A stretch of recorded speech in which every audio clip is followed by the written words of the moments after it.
and welcome back to my YouTube channel. I'm Colleen working with BeYou-T-Fit, and today we're going to talk about boat pose. So this whole month of BeYou-T-Fit we've been going over some different things to work on your core, and boat pose is one of the most greatest things about yoga that can really work your entire core. It's going to work all your spine muscles, these spinal erectors. It's going to work the low back, your obliques, and your abdominals. So let's get started. The first thing you need to find when you're finding boat pose is the sit bones. So the sits bones aren't really called sits bones, and I'm not sure what their scientific term is, but they're basically those bony protrusions in your buttocks when you're sitting down.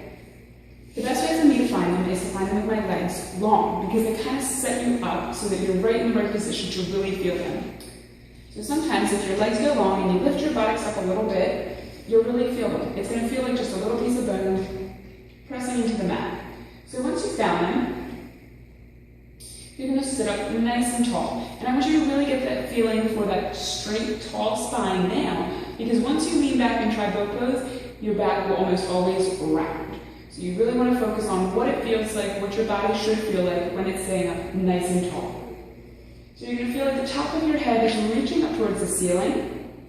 Your core is going to engage. You're going to feel it a little bit in the low back. And basically what you want to think of is making your spine completely flat. So none of the arching this way, none of the arcing this way, nice and tall.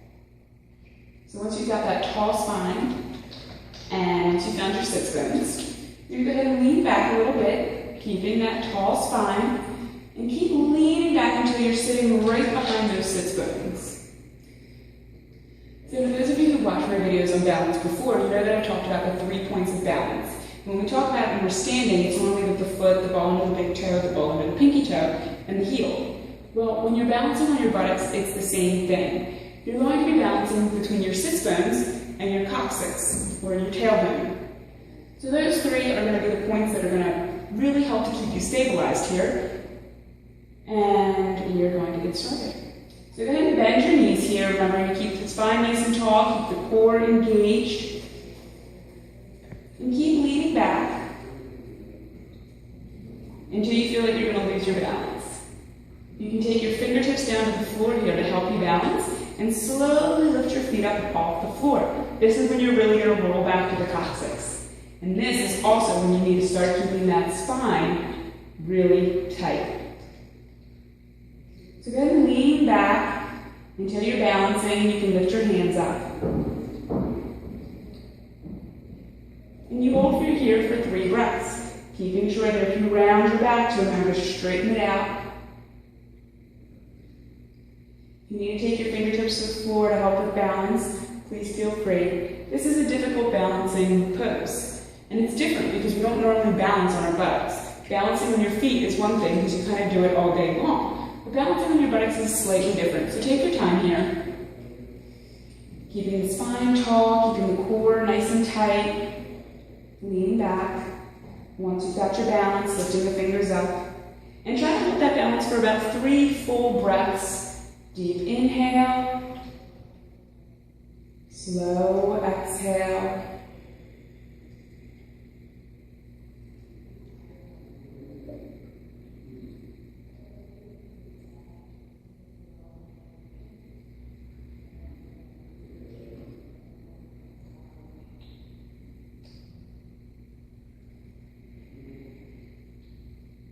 And then let yourself come back to the floor.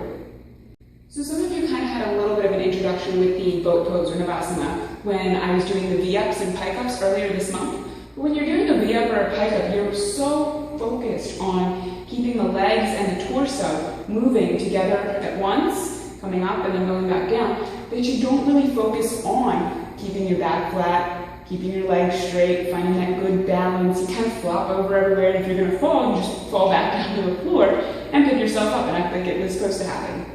But in boat pose, you're really not forcing any kind of movement. Any movement that happens just happens naturally. So, we're going to go ahead and try this again. The knees bend is a modified version. For those of you who are very new to boat pose, I suggest starting off there. For those of you who want to try to advance this a little bit more, I'm going to show you a full Navasana. Same thing, go ahead and find the bony protrusions. Sitting back, finding your balance, lifting your hands up. And once you've gotten here, extend your legs out straight. So when you extend your legs out straight, your quads are going to fire up. You're going to stretch your toes out as far as you can, engaging the entire leg. And again, hold here for 3 breaths.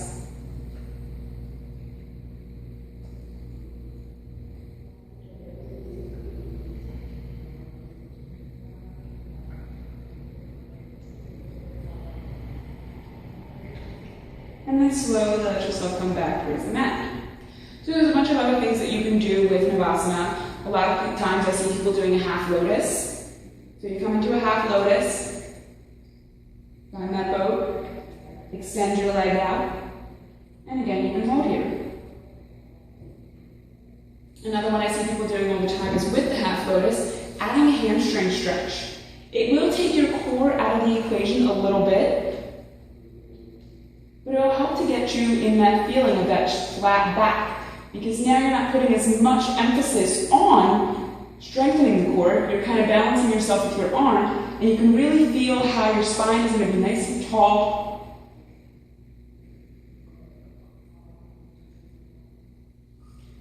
Another thing you can do is using both of your legs. Grab both big toes, come back, find your balance, and then straighten your legs out. And for those of you who are really flexible and who are attempting this, you're more than welcome to try, and I can't do this, bringing your head nice and close to your legs and trying to get into a full forward fold. So essentially what you would want to look like is getting that full forward fold, nose to knees, but up in the air. So then you're balancing on your buttocks and doing a forward fold all the way up in the air.